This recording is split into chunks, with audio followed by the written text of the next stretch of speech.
Hello friends, हम सीख रहे हैं पंक्चुएशन और पंक्चुएशन में आज के लेक्चर में हम डिस्कस करने जा रहे हैं यूज़ ऑफ कॉमा। जो कॉमा होता है उसको हम कहाँ यूज़ करते हैं, कैसे यूज़ करते हैं। तो चलिए friends, without wasting any time let's start. बात करें कॉमा के यूज़ की, तो जो नाम होता है कोई या जो टाइटल होता है उनके बीच में हम क्या करते हैं, कॉमे का यूज़ करते हैं, यानी नाम और टाइटल के बीच।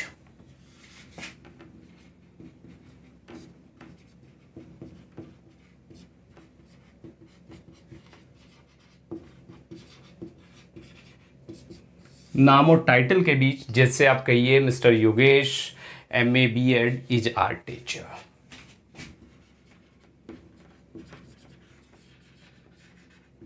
यहां नाम के बाद आपने दे दिया टाइटल, और टाइटल क्या दिया आपने, MA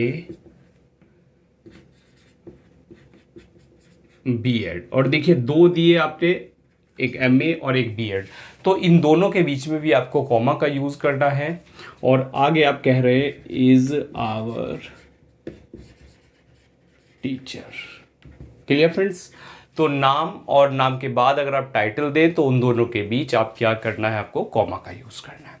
इसके बाद बात कर ले, अगर क्वेश्चन टैग आप यूज कर रहे हैं तो क्वेश्चन के बाद जो टैग होता है उन दोनों के बीच में, यानी जो मेन क्लॉज है, मेन क्लॉज को टैग से अलग करने के लिए आप कॉमे का यूज करते हैं। क्वेश्चन टैग को मेन क्लॉज से अलग करने के लिए,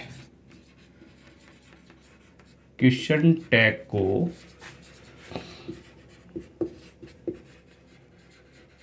मेन क्लॉज से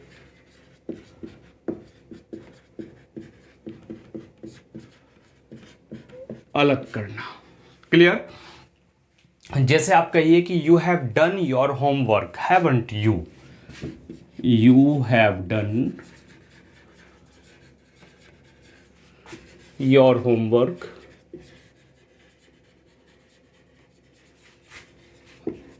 हैवंट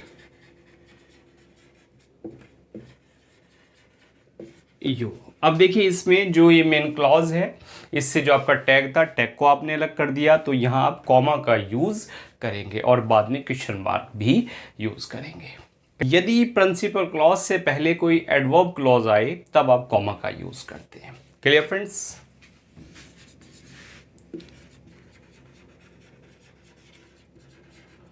प्रिंसिपल क्लॉज से पहले आपकी अगर एडवर्ब क्लॉज हो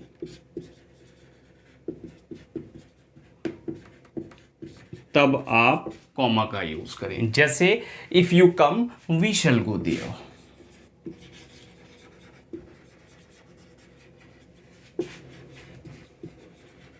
कि यदि आप आएंगे तो हम वहां चलेंगे। तो देखिए प्रिंसिपल क्लॉज है, ये रही, वी शैल गो देयर, हम वहां चलेंगे। कब चलेंगे? इफ यू कम, यदि आप आएंगे। और ध्यान ये रहे, अगर ये क्लॉज इंटरचेंज हो जाती हैं, अगर प्रिंसिपल क्लॉज पहले आ गई और आपकी एडवर्ब क्लॉज बाद में चली गई, तब आप कॉमा का यूज नहीं करते। We shall go there if you come. Clear? If अगर बीच में आता है तो फिर आप कॉमे का यूज ना करें। इसके बाद आप बात कर लेते हैं डायरेक्ट स्पीच की। तो डायरेक्ट स्पीच में जो रिपोर्टिंग क्लॉज होती है, रिपोर्टिंग क्लॉज के बाद आप कॉमा का यूज करते हैं। जैसे डायरेक्ट स्पीच में रिपोर्टिंग स्पीच या रिपोर्टिंग क्लॉज के बाद, जैसे आप कोई सेंटेंस लें, ही सेड, कॉमा और फिर इन्वर्टेड कॉमा आप स्टार्ट करते हैं। ध्यान ये रखिए, ये रखें कि पहले कॉमा है फिर इन्वर्टेड कॉमा। इसको ऐसा ना करें कि पहले इन्वर्टेड कॉमा लगा दिया फिर कॉमा लगा दिया, तो गलत हो जाएगा। पहले comma then inverted comma. Clear? Rahul is a good boy.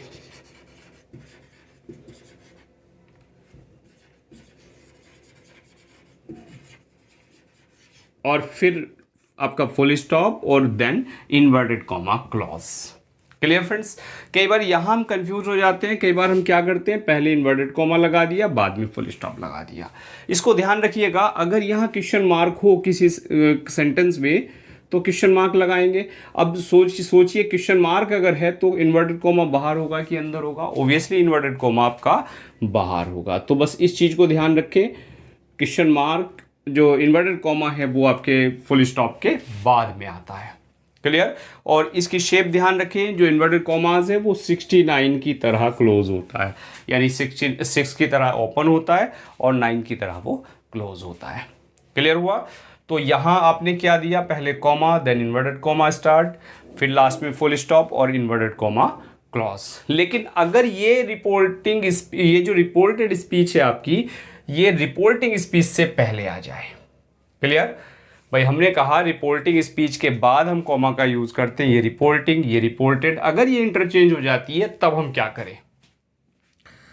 Sentence Rahul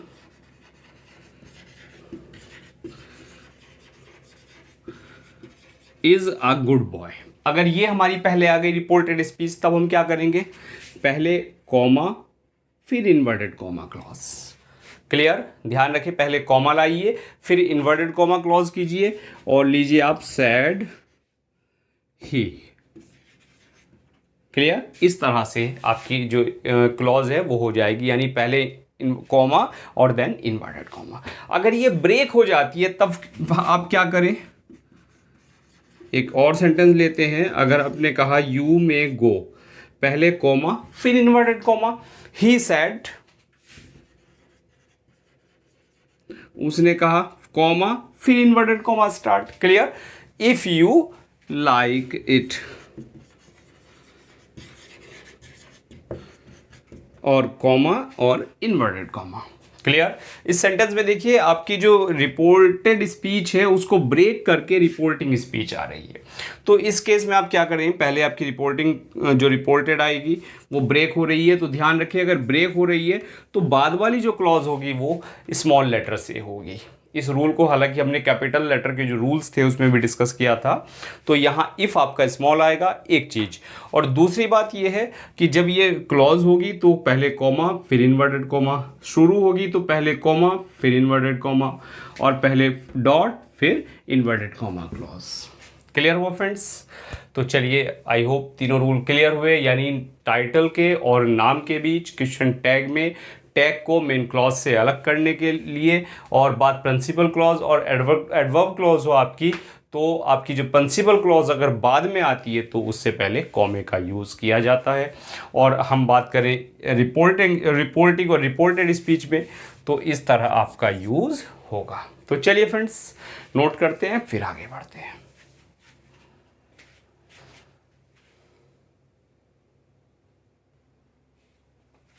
बात कर लेते हैं, अगर एक ही पार्ट्स ऑफ स्पीच में 3 या 3 से अधिक वर्ड्स हों तो उनको आप कॉमा से सेपरेट कर देते हैं।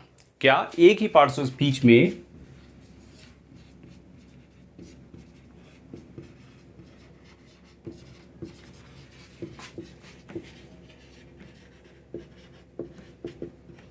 थ्री और मोर देन 3 या 3 से अधिक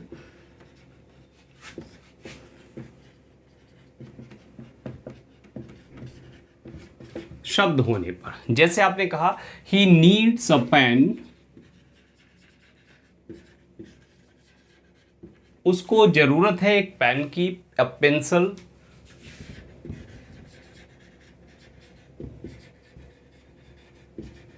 एंड अ बैग।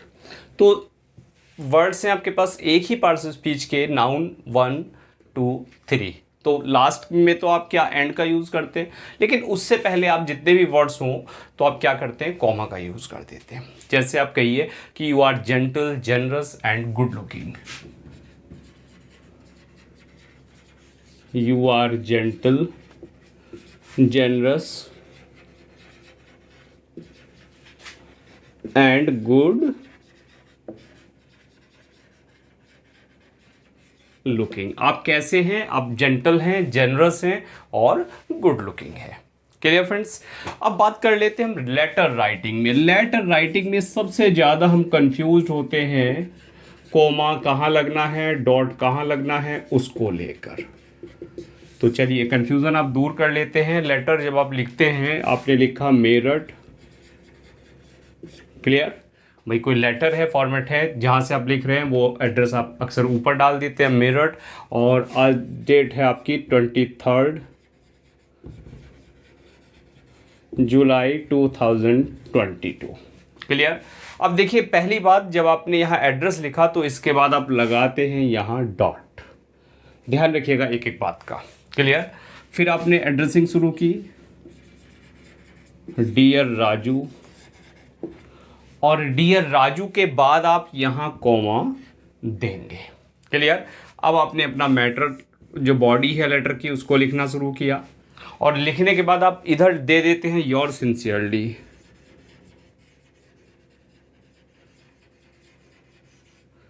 और योर सिंसियरली के बाद आपने अपना नाम दे दिया योगेश।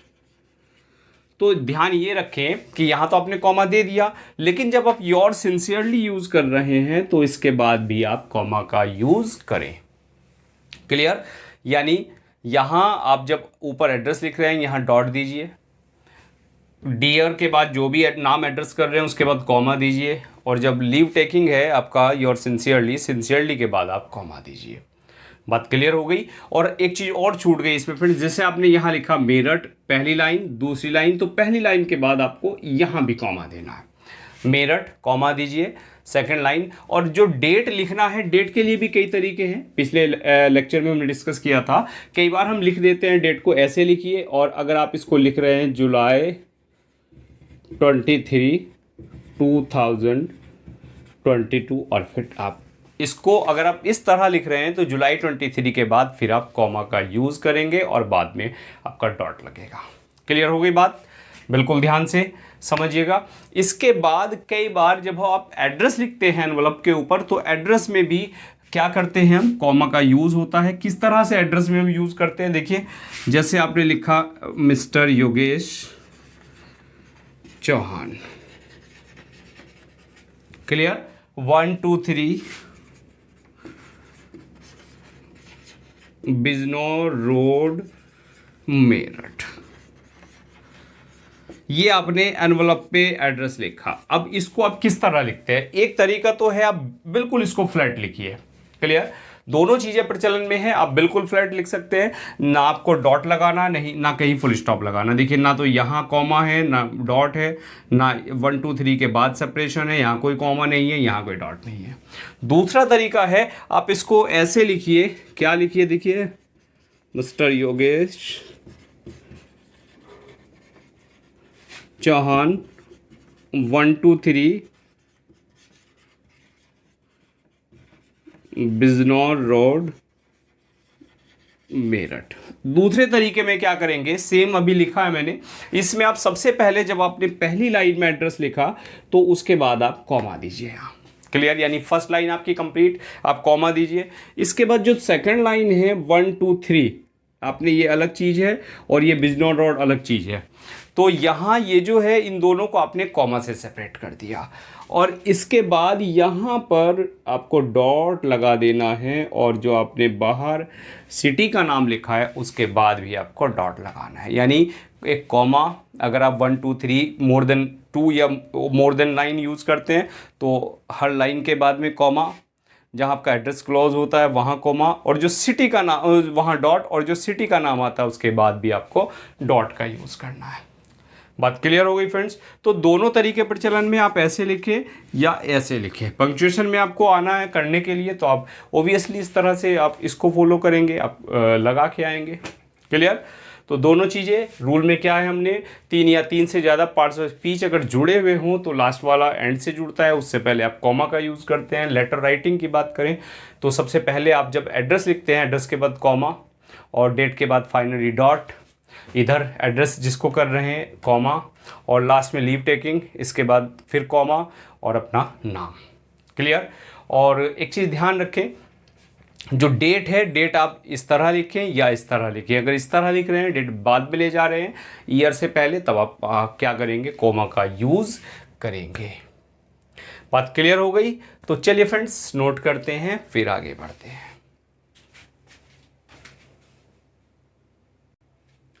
चलिए फ्रेंड्स नेक्स्ट रूल डिस्कस कर लेते हैं। किसी भी सेंटेंस में अगर शुरू में एडवर्ब आ रही है तब आप उस एडवर्ब के बाद कॉमा का यूज करते हैं, यानी वाक्य के शुरू में एडवर्ब आने पर।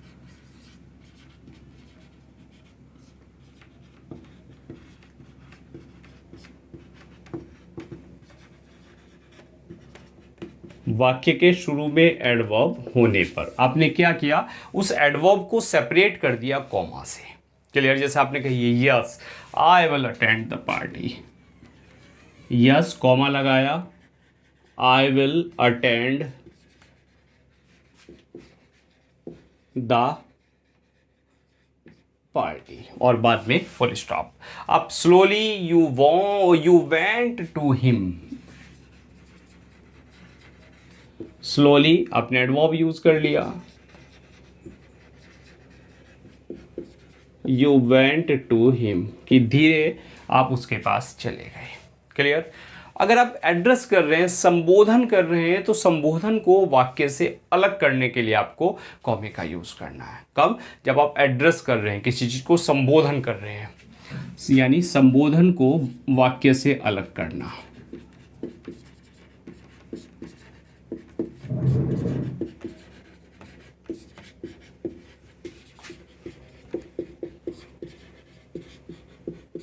संबोधन को वाक्य से अलग करना। जैसे आपने कह दिया राहुल कॉमा लगाया कम हियर। क्लियर हो गई बात? आपने एड्रेस कर दिया राहुल, संबोधन कर दिया, तो आपने क्या कर दिया, उसके बाद कॉमा लगा दिया। या आप कहिए will you please switch on the fan Rahul, will you please switch on the fan, फिर कॉमा लगाया आपने राहुल और बाद में क्वेश्चन मार्क। Clear friends? तो यहां संबोधन कर दिया आपने राहुल को, तो क्या कर दिया, कॉमा लगा दिया। आई नो, एक और सेंटेंस, आई नो राहुल, यहां फिर मैंने एड्रेस कर दिया राहुल को, तो फिर कॉमा से आपने सेपरेट कर दिया। That you are a good boy. तीनों सेंटेंस को ध्यान से देख के चलिए। तीनों में हमने क्या कर दिया, एड्रेस कर दिया। अगर नाम पहले है तो सेपरेट, नाम अगर बाद में आ रहा है एड्रेसिंग करते वक्त तो कॉमा से सेपरेट, और अगर वो कहीं बीच में आ रहा है तो दोनों तरफ कॉमा से सेपरेट। क्लियर? इसके बाद बात कर लेते हैं, कई बार केस इन अपोजिशन आता है या नाउन इन अपोजिशन आता है, तो उसको भी हम दोनों तरफ से कॉमा लगा के क्या करते हैं, सेपरेट कर देते हैं। Case in opposition. अपोजिशन में क्या होता है फ्रेंड्स? अपोजिशन मतलब होता है पुट टुगेदर। जब किसी नाउन को हम एक्सप्लेन करते हैं और उसके बराबर में क्या करते हैं, उसकी विशेषता बता दी जाती है, उसके बराबर में कुछ रख दिया जाता है, तो वो केस हो जाता है, केस इन अपोजिशन। जैसे आप कहिए इंदिरा गांधी, इंदिरा गांधी और कॉमा लगाइए the daughter of Pandit Nehru, फिर कॉमा लगाइए was the first lady PM of India. देखिए यहां पीएम पे आपने एब्रीविएशन यूज किया, डॉट का यूज किया, और अब यहाँ मेन बात क्या है, आप केस इन अपोजिशन रख रहे हैं, यानी जो इंदिरा गांधी है उसके बदले आपने एक पूरा फ्रेज रख दिया, उसको एक्सप्लेन करते हुए पूरा फ्रेज रख दिया, the daughter of Pandit Nehru. कौन थी Indira Gandhi? The daughter of Pandit Nehru. तो इसको आपने क्या किया, केस इन अपोजिशन को आपने कॉमा से सेपरेट कर दिया। क्लियर? और आप कहिए, जैसे एक और आप एग्जाम्पल ले सकते हैं, राहुल द क्रिकेटर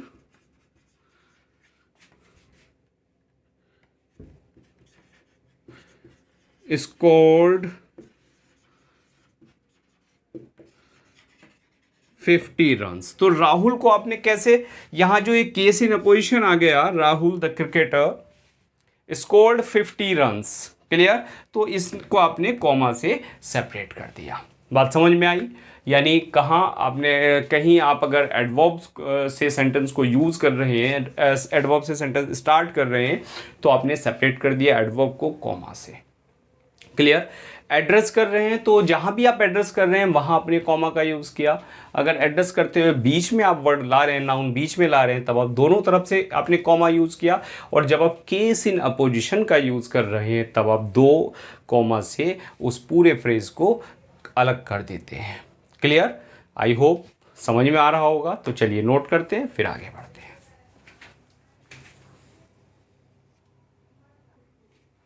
बात कर लेते हैं, कई बार कुछ एडवर्ब या एडवर्बियल फ्रेज वाक्य के बीच में आ जाते हैं, जैसे of course, however, moreover, I think, you know. इस तरह के जब फ्रेज आ जाते हैं तो आपको क्या करना है, उस फ्रेज के दोनों ओर आपको कॉमा लगा देना है। और वो कॉमा इस बात का प्रतीक है कि ये जो फ्रेज है वो सेंटेंस को ब्रेक करके बीच में आया है। Clear friends? तो of course, moreover,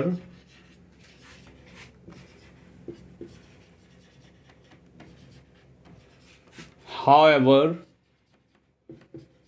you know, I see, etc. इस तरह के जो फ्रेज आ जाते हैं तो ये अगर बीच में आए किसी भी वाक्य के तो आपको कॉमा से उनको सेपरेट कर देना है। जैसे we know, of course, we no,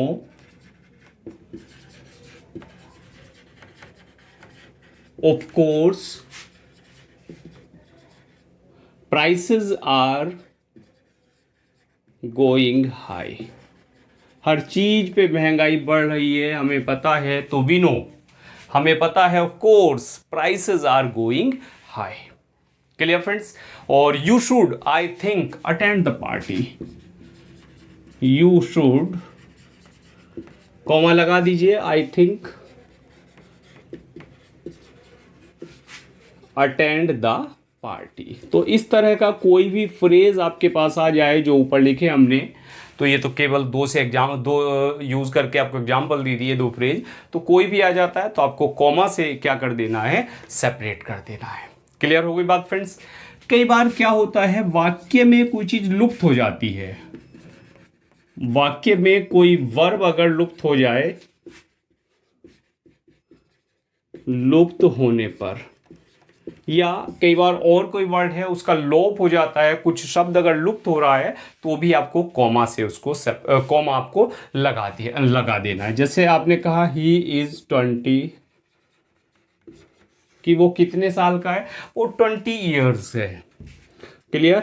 और आपने दिया फ्रेंड्स उसके बाद सेमी कॉलन, और उस आपने कहा हिज सिस्टर, वो 20 का है और उसकी जो सिस्टर है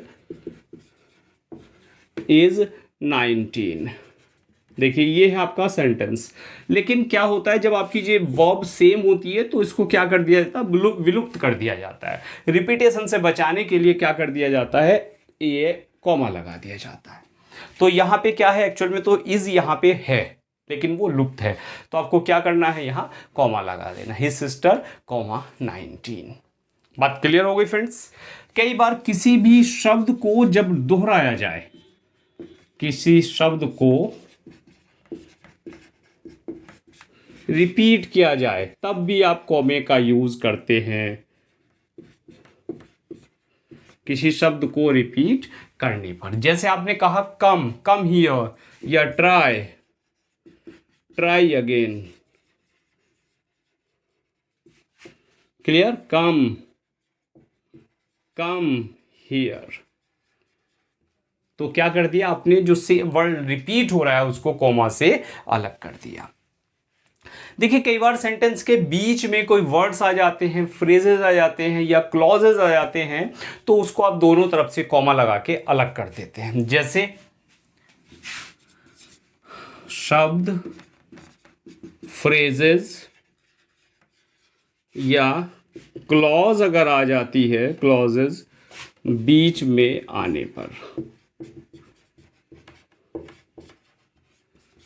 क्लियर? बिल्कुल इसी तरह से रूल है। जैसे ये है, कोई वर्ड है, यहाँ पे एडवर्ब की बात कर रहे थे, कुछ फ्रेज थे वो बीच में आ रहे थे। जैसे you are, I know, you are, I know, a good boy. इसको देखें यहाँ, ये आई नो, ये क्या है, एक क्लॉज है जो सेंटेंस के बीच में आ रही है। तो you are a good boy के बीच में आ रही है, तो आपने क्या किया, इसको कॉमा से दोनों तरफ सेपरेट कर दिया। She to tell you the truth is not loyal. कि अगर हम उसकी बात करें, she to tell you the truth, कि वह, अगर मैं सच कहूं तो, इज नॉट लॉयल, वो लॉयल नहीं है। तो ये जो पूरी क्या आ रही है, ये पूरा फ्रेज या पूरी क्लॉज आ रही है, तो आपने इस क्लॉज को क्या कर दिया, सेपरेट कर दिया कॉमा से। बात क्लियर फ्रेंड्स? तो रूल्स हमने सीखे, more over, however, I think, इस तरह के अगर कोई फ्रेज, एडवर्बियल फ्रेज अगर सेंटेंस के बीच में आ जाते हैं, तब आप क्या करें, दोनों साइड कॉमा से सेपरेट कर दें। वाक्य के बीच में कोई चीज़ लुप्त हो जाती है, कोई वर्ब लुप्त हो जाती है, तब आप क्या करें, कॉमा का यूज़ करें।